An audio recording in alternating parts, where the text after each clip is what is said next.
Dear student, आज के video lecture में मैं सेकेंड सेम सिविल एवं मैकेनिकल इंजीनियरिंग के छात्रों के लिए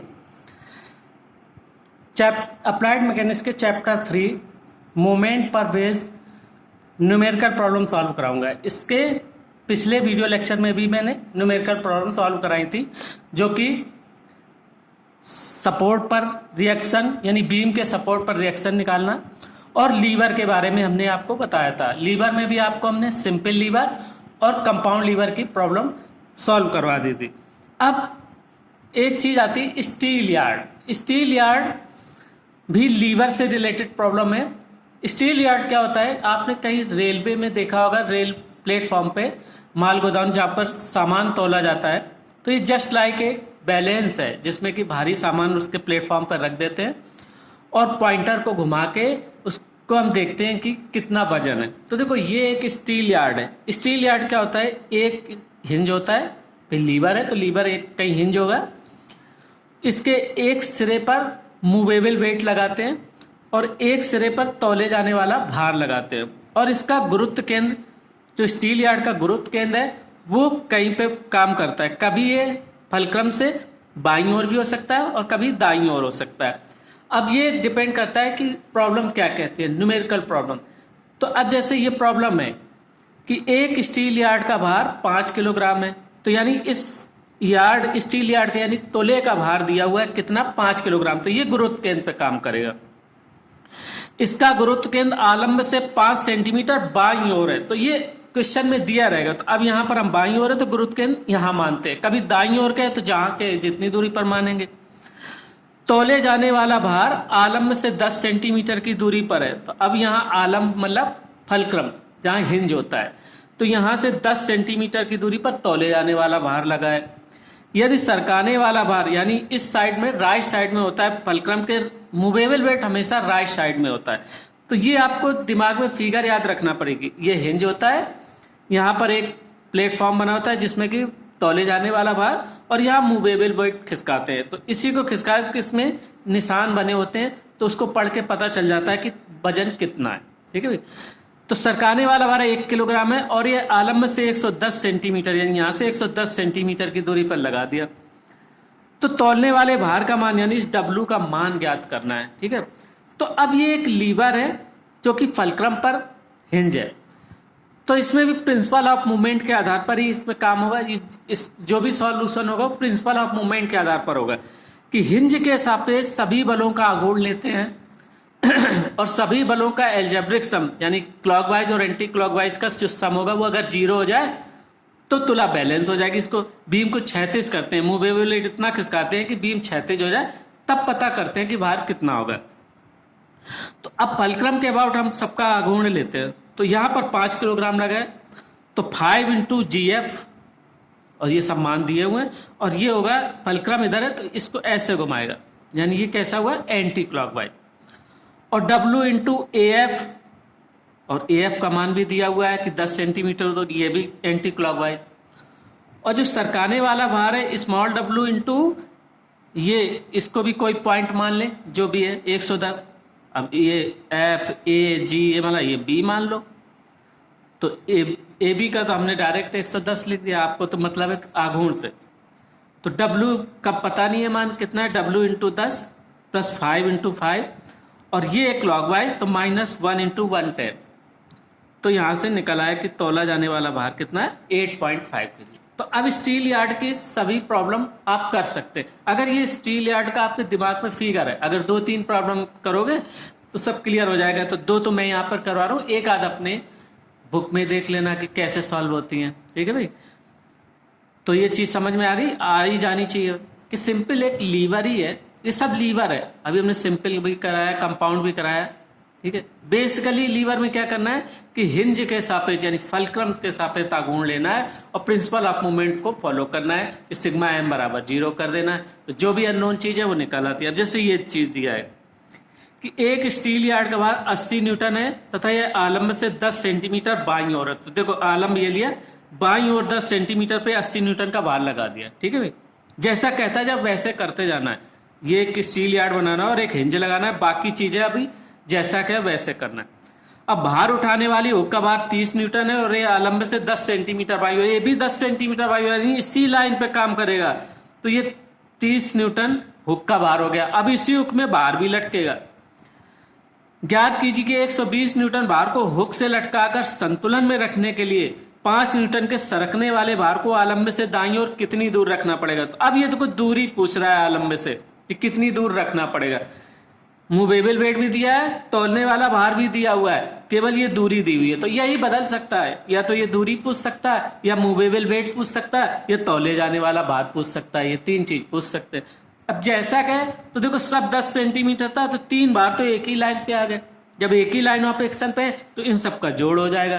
तो इन सब का जोड़ हो जाएगा, 10 सेंटीमीटर दूरी दी हुई है, तो क्या हो जाएगा 80 + 30 + 120 कितना हो गया 230 इंटू 10 और एंटी क्लॉकवाइज होगा, और प्लस ये 15 न्यूटन इंटू ये दूरी हमें पता नहीं है तो इसको x मान लो, जो भी दिया FC का मान निकला है। ठीक है भाई। तो आई थिंक स्टील यार्ड आप आराम से कर सकते हो।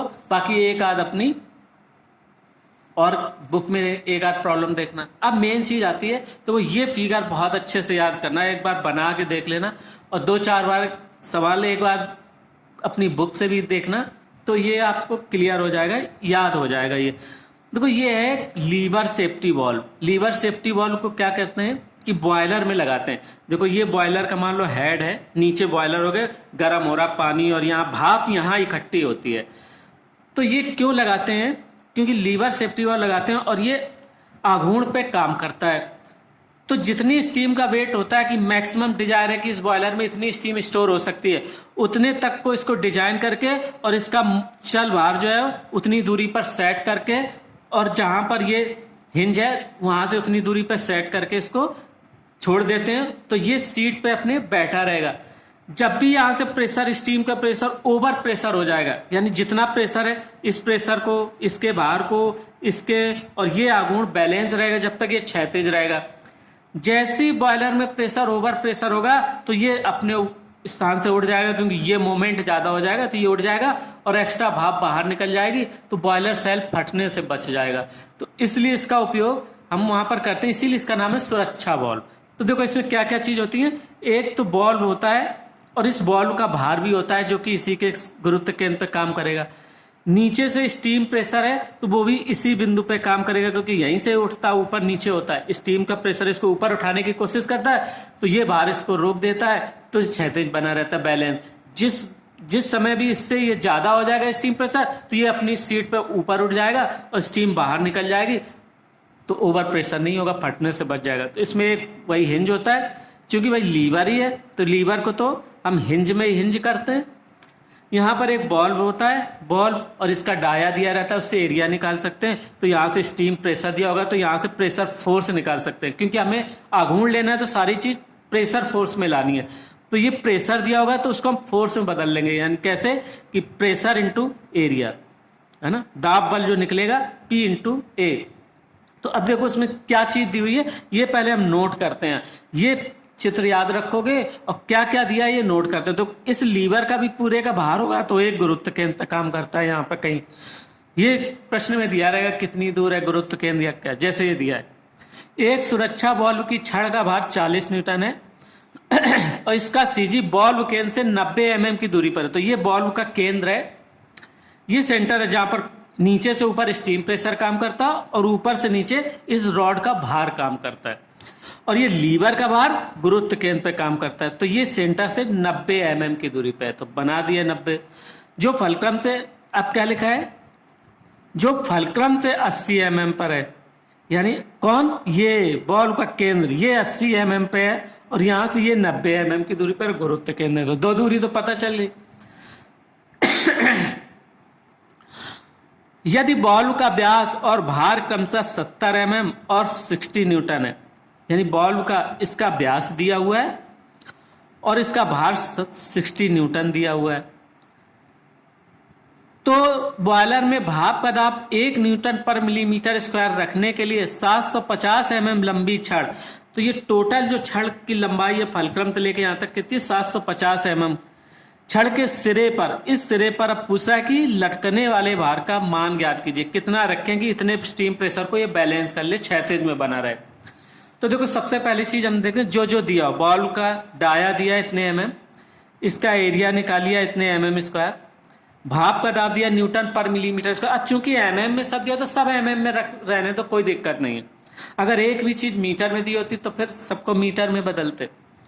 भाप का दाब भी न्यूटन पर मिलीमीटर स्क्वायर में दिया है, तो भाप पर दाब बल कितना होगा, जो इसका एरिया इंटू प्रेशर, तो ये हो गया 3840.5 न्यूटन, ये फोर्स आ गया। अब ये एक फोर्स यानी यहां से जो फोर्स लगा वो इतने न्यूटन का लगेगा, नीचे से ऊपर की ओर, ऊपर से नीचे 60 न्यूटन का लगा है। यहां पर W निकालना है और यहां से कितनी दूरी पर है, अब इसकी यहां फलक्रम के अबाउट ही सबका मोमेंट लेना है, तो सबकी फलक्रम से ही डिस्टेंस पता होनी चाहिए। तो देखो इस वाले बल की भी फलक्रम से डिस्टेंस पता है, इस बल की भी पता है, और ये ऊपर की ओर जो लगा है इसकी भी पता है, और ये जो गुरुत्व केंद्र है इसकी भी पता हो जाएगी। 90 + 80 कितने हुए, जो भी है 270, 170 है ना। तो अब इसके सापेक्ष हमें आघूर्ण लेना है, क्योंकि बैलेंसिंग हमेशा हिंज के सापेक्ष करते हैं। तो आघूर्ण ले लिया तो क्या होगा, ये 60 न्यूटन का है इंटू 80, और ये हिंज यहाँ है तो ये इसको ऐसे घुमाएगा, ऐसे, क्योंकि नीचे को बल है तो इसको ऐसे घुमाएगा। तो ऐसे हम निशान लगा देते हैं। अब ये जो फोर्स निकाला था, ये प्रेशर फोर्स जो ऊपर की ओर काम कर रहा है, ये गुणित भी 80 होगा, लेकिन ये इसको ऐसे, क्योंकि ये ऊपर को उठाने की कोशिश करेगा ना ऐसे, तो ये इसको ऐसे घुमाएगा, तो ये ऐसे घूम गया। ठीक है भाई, मैं इसीलिए एक्शन करके बता रहा हूँ कि आपको क्लियर हो। जब हिंज यहाँ, फोर्स यहाँ, तो ये इसको ऐसे तो ऊपर को तो उठाएगा, तो ऊपर उठाएगा तो मतलब ऐसा रोटेशन हुआ, ये आ गया, ये एंटी क्लॉकवाइज है। प्लस अब यहाँ पर 40 जो इस लीवर का, जो इतना बड़ा ये लीवर है, लीवर का भार गुरुत्व केंद्र पे है, यहाँ से दूरी होगी 170, तो 40 × 170 ये क्लॉकवाइज होगा। अब ये मूवेबल वेट हमें निकालना है, W है, पता नहीं तो W कर लिया, और यहाँ से यहाँ तक की दूरी 750 mm है, तो ये भी क्लॉकवाइज होगा। तो अब anti clockwise positive, clockwise negative रखने के बाद W का मान निकल आएगा इतने न्यूटन। ठीक, तो इस तरीके से हम लीवर की प्रॉब्लम सॉल्व करते हैं। लीवर सेफ्टी वाल्व हो गया, स्टील यार्ड हो गया, सिंपल लीवर हो गया, कंपाउंड लीवर हो गया। अब भाई आप किताब से भी एक एक दो चीज आप देखें, जब आपको क्लियर होगा। ठीक है, अब आते हैं व्हील से रिलेटेड प्रॉब्लम होती है कि जैसे कोई व्हील है, पहिया है, किसी अवरोध पे चढ़ाना है, ऊंचाई पे उस पे चढ़ाना है, तो कितना न्यूनतम बल लगेगा, यानी मोमेंट निकालना है। तो इसमें देखो दो तरीके की प्रॉब्लम आती है, या तो न्यूनतम बल पूछा जाएगा, या ये पूछा जाएगा कि क्षैतिज बल, या तो न्यूनतम बल और या क्षैतिज बल। तो देखो इसमें क्या करते हैं कि अगर न्यूनतम बल पूछा जाए, तो मान लो देखो इस अवरोध पे इसको चढ़ाना है, तो यहां से हम ऐसे इसको फोर्स लगाएंगे, टर्निंग मोमेंट, इसमें टर्न करके ऊपर चढ़ना है, तो यहां पर दबाव देगा। तो जहां पर भी कोई बल, कोई भार दबाव देता है किसी सरफेस पे, तो वहां से हमेशा परपेंडिकुलर डायरेक्शन में एक रिएक्शन काम करती है। तो यहां पर रिएक्शन अब गोले के लिए परपेंडिकुलर इज नॉट कंपल्सरी, बस इतना जरूरी है कि केंद्र से होकर जाएगी। तो यहां पर केंद्र से एक रिएक्शन काम करेगी, और जिस समय क्वेश्चन में न्यूनतम बल कहा जाए, तो ये जो रिएक्शन की लाइन ऑफ एक्शन है, इसके परपेंडिकुलर डायरेक्शन में फोर्स लगा देना है। और जब कहा जाए कि क्षैतिज बल निकालो, तो केंद्र से एक क्षैतिज बल लगा दो। अब इसी बिंदु के सापेक्ष सबका आघूर्ण निकालना है। तो सबका आघूर्ण कैसे निकालेंगे कि ये इंटू दिस परपेंडिकुलर डिस्टेंस, ये बल गुणित ये परपेंडिकुलर डिस्टेंस, और ये रिएक्शन इसी बिंदु से हो जाएगा, तो इससे कोई मोमेंट नहीं होगा, तो दो ही बलों का मोमेंट होगा। इस केस में क्या होगा, ये पर लाइन ऑफ एक्शन है, तो यहां से ये परपेंडिकुलर डिस्टेंस यानी ये वाली निकाली जाएगी, ये लाइन ऑफ एक्शन है, तो यहां से ये परपेंडिकुलर डिस्टेंस, और R इस तरफ है, इसका मोमेंट 0 होगा। तो अब देखो पढ़ो ये क्या कह रहा है। जैसे प्रश्न क्या कह रहा है, प्रश्न कह रहा है कि उस न्यूनतम बल का मान ज्ञात कीजिए जो एक 50 सेंटीमीटर त्रिज्या तथा 50 न्यूटन के भार के पहिए पर लगाए जाने पर पहिए को एक 10 सेंटीमीटर ऊंचे अवरोध पर चढ़ा दे। तो सबसे पहला काम क्या करते हैं इसको चित्र बनाने के लिए कि एक प्लेन जगह ले ली और इसमें एक पहिया रख दिया। अब पहिए को यहाँ से 10 सेंटीमीटर ऊंचे पे चढ़ाना, तो एक 10 सेंटीमीटर ऊंचा अवरोध बना दिया। अब इसी पे इस बी बिंदु से ही दबाव दे के ऊपर चढ़ेगा, तो यहां से एक रिएक्शन दिखा दो केंद्र की तरफ। अब न्यूनतम बल कह रहा है तो इस लाइन ऑफ एक्शन से एक परपेंडिकुलर फोर्स लगा दो। तो परपेंडिकुलर फोर्स लगाने से क्या होगा, इसकी लाइन ऑफ एक्शन ये चल रही है, तो जब इसके सापेक्ष मूवमेंट लेंगे तो परपेंडिकुलर डिस्टेंस ये हो जाएगी, यानी गोले की त्रिज्या हो जाएगी। और यहां से क्या होता है कि ये ऊंचा है और ये इसकी त्रिज्या दी होती है, तो हम ये निकाल लेंगे और ये जब निकल आएगा और ये भी त्रिज्या है तो ये वाली परपेंडिकुलर डिस्टेंस निकल आएगी। तो यही किया देखो कि B पर आघूर्ण लेने के लिए हमें क्या करना है, P इंटू ओ बी बराबर 50 इंटू बी सी। अब देखो त्रिभुज ओ बी सी में निकालते हैं क्या, बी सी बराबर ओ B square minus O C square. अब ओ सी कैसे निकालेंगे, क्योंकि ये यहां तक गोली की त्रिज्या है ओ ए 50 सेंटीमीटर और ये 10 सेंटीमीटर ऊंचे चढ़ाना है, तो यहाँ से 10 होगी तो ये बची 40, ठीक है। तो ये 40 निकल आई ओ सी, और ओ बी तो त्रिज्या हाई है तो त्रिज्या तो 50 होती है, तो बी सी का मान निकल आया समकोण त्रिभुज से O B square minus O C square, 50 square minus 40 square 30 centimeter, ठीक है। तो अब हम इसके सापेक्ष आघूर्ण लेंगे तो P into this perpendicular distance, ये होगा, इसको ऐसे घुमाएगा एंटी क्लॉकवाइज। अब W इंटू बी सी ये क्लॉकवाइज घुमाएगा, तो एंटी क्लॉकवाइज क्योंकि आघूर्ण का सिद्धांत होता है, इसके आधार पर P का मान निकल आएगा। अब यहां पूछा गया है कि 60 किलो न्यूटन भार व 50 सेंटीमीटर व्यास के रोलर को एक क्षैतिज बल F द्वारा 10 से, अब यहाँ क्षैतिज न्यूनतम बल नहीं कह रहा, बस दो ही तरीके की होती है व्हील की प्रॉब्लम इस आघूर्ण में टर्निंग पे। क्षैतिज बल पूछा, तो अब इस क्षैतिज बल के लिए इसके सापेक्ष जब आघूर्ण लेंगे तो ये परपेंडिकुलर डिस्टेंस नहीं होगी, ये होगी यहां से, तो ये बराबर इसके ओसी के। तो वो हम त्रिभुज ओबीसी में निकाल लेते हैं, जो भी दिए, ये त्रिज्या होती है, ये अवरोध का दूरी दी है तो ये निकली आएगी, ये निकल आएगी तो ये निकल आएगी, तो इसी के आधार पर निकालेंगे। तो F into O C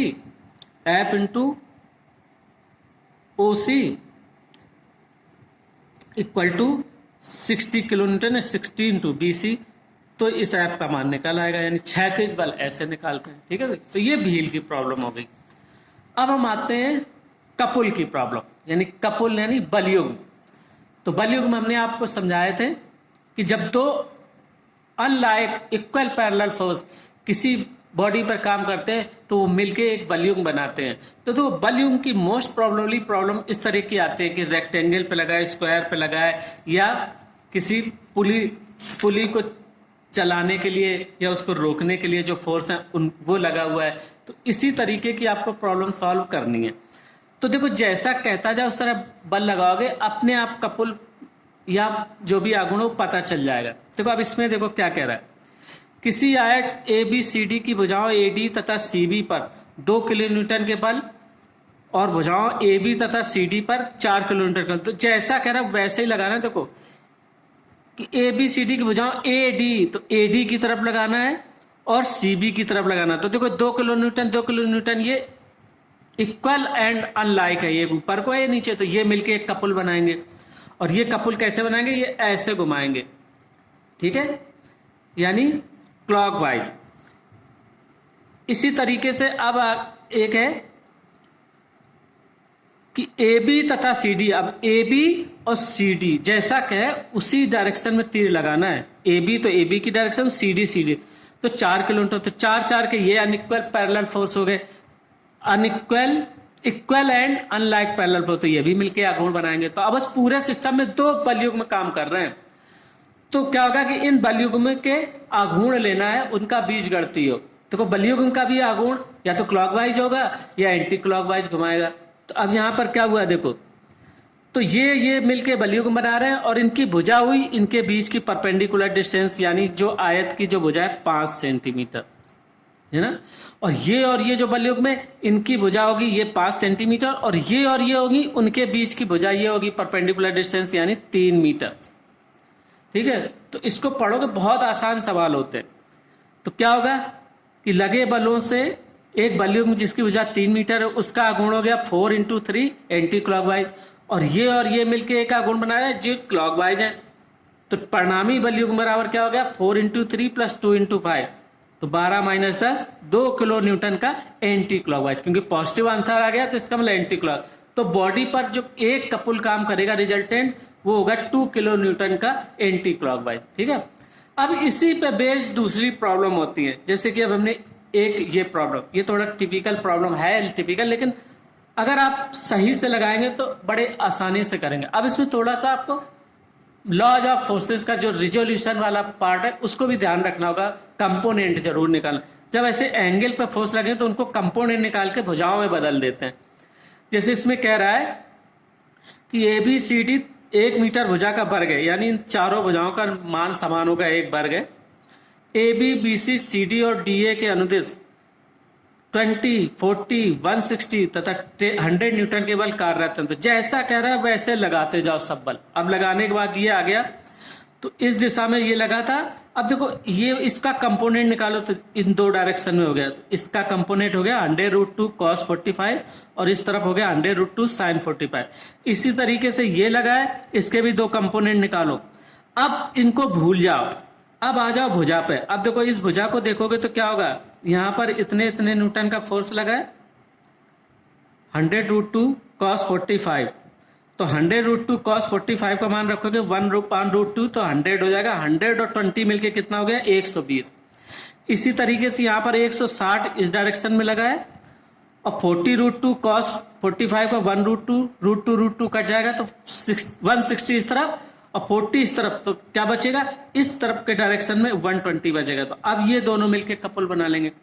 similarly इसमें करेंगे कि यहाँ 100 होगा और ये भी 100, तो 100 कैंसिल हो गया। कितना बचा, केवल 40 बचा और इस डायरेक्शन में भी 40 बचा। तो 40 हो गया। अब ये वही चीज आ गई जो पहले की थी, ये एक एंटी क्लॉकवाइज और ये भी एंटी, ये कपुल इसको कैसे घुमाएगा, ऐसे, है ना। और ये वाला कपुल इसको कैसे घुमाएगा, ऐसे, यानी ये एंटी क्लॉकवाइज एक क्लॉकवाइज। तो उसी तरीके से रिजल्टेंट कपुल निकाल लेंगे। तो ये आयत में, वर्ग में जैसे दिशाओं में बल लगे उसी हिसाब से लगाते जाइए आप। और उसके बाद अगर कहीं जरूरत है रिजोल्यूशन करके, क्योंकि आपको प्लेन जो भुजाएं उसमें बल ट्रांसफर करना है तो बहुत आसानी से कर सकते हैं। अब इसको थोड़ा सा अच्छे से पढ़ के देखना, आपको क्लियर हो जाएगा। और इस कपुल की तीसरी तरीके की प्रॉब्लम होती है कि जब हम किसी व्हील वगैरह को घुमाते हैं और उसको रोकने के लिए बल कैसे लगाते हैं। तो जैसे अब यहाँ पर ऐसा भी हो सकता है, इसमें 2 तरीके की प्रॉब्लम हो सकती है। एक तो equal and unlike parallel force काम कर रहा है, और एक कभी रस्सी लटकी होगी, किसी घिरनी पर रस्सी लटका होगी तो एक बल भी इसको घुमाएगा तो उसका मोमेंट होगा, तो उसकी परपेंडिकुलर डिस्टेंस इसके हाफ से ली जाएगी सेंटर से। और जो ये कपुल लगेंगे उनकी पूरी ये जो डाया होगा वो उसका भुजा ली जाएगी। तो इसमें एक रस्सी लटकी होती है और कभी कभी रस्सी न लटक के ऐसे होता है कि ये बल तो इसको घुमाने के लिए लगा रहे हैं, तो ये बल इसको रोकने के लिए लगा रहे हैं, तो 2 कपुल लगे होंगे। तो ये 2 तरीके के होते हैं प्रॉब्लम, यानी जो व्हील वाली। तो जैसे ये है कि 30 सेंटीमीटर व्यास के शाफ्ट पर 100 न्यूटन का बल एक घिरनी को समान वेग से घुमाता है, यानी ये बल जो है रस्सी लटका के ये 200 न्यूटन, ये इसको ऐसे घुमा रहा है तो ये इसको ऐसे घुमाएगा। तो अब इसको रोकने के लिए हमें एक अपोजिट बलयुग्म लगाना पड़ेगा। तो मान लो हमने वो पी मान का एक बलयुग्म लगाया, उसकी भुजा होगी जो इसका डाया होगा, यानी 30 सेंटीमीटर व्यास की घिरनी पर लगाना चाहिए जिससे कि उसको घूमने से रोक दे। तो मान लो पी का बल लगाया है, 30 सेंटीमीटर इसकी भुजा है, तो ये एंटी क्लॉकवाइज है। तो P × 30 बराबर 200 इंटू ये दूरी, क्योंकि केंद्र के सापेक्ष इसका होगा, ये केवल बल है। तो वही चीज इसमें आ गई, ठीक है। तो P × 0.3, तो P × 0.3 बराबर 3, P का मान निकल आएगा। अब दूसरा केस ये होता है, बस 2 ही तरीके की होती है, या तो इसको आधे में लगेगा तो ये दूरी आधी ली जाएगी। अगर इसमें ये ना इस तरह से लगाओ कि जैसे ये ऐप का मान लगा, ये 60 का, तो ये तो इसको घुमा रहे हैं तो ये इसको रोकेंगे, तो ये दोनों कपल हो गए। तो ये हो गया, ये लग रहा है क्लॉकवाइज 60 इंटू अब ये डाया जो होगा इसका जितना भी होगा 8 सेंटीमीटर डाया है, तो ये भुजा होगी। तो 600 इंटू 8 बराबर हो जाएगा F × 5, ठीक। तो इससे भी हम F का मान निकाल सकते हैं जो रोकने के लिए आवश्यक बल है। तो इसमें 2 चीजें होती है, या तो एक में कपुल लगा होगा और क्या होगा उसको रोकने के लिए कितना कपुल लगा है, और या ऐसा होगा कि एक बल इसको आघूर्ण दे रहा है, घुमा रहा है, तो एक रोकने के लिए कपुल लगाने की जरूरत पड़ती है, ठीक है। तो इस तरीके से हम इन बलयुग्म की प्रॉब्लम करते हैं। और बाकी जो इक्विलिब्रियम वाली प्रॉब्लम्स है वो जैसे सीडी की बैलेंसिंग है या इस तरीके की प्रॉब्लम हमने 2 आपके पीडीएफ में दे रखी है, उनको पढ़ लेंगे। और बाकी जो है बाकी फ्रिक्शन के चैप्टर में भी उस तरीके की 1-2 प्रॉब्लम करवा देंगे। तो ऐसे आप कोशिश करेंगे आप करने की, और कुछ बुक से भी 1-2 प्रॉब्लम और देखें तो आपको सब समझ में आ जाएगा। ठीक है भाई, तो आज के लेक्चर में बस इतना ही। अब हम अगला चैप्टर शुरू करेंगे, चौथा फ्रिक्शन। ठीक है, ये तीसरा चैप्टर अब खत्म हो गया। अब इसको ज़्यादातर चीज़ें बता दिए जो जरूरी मेन थी। Okay bye.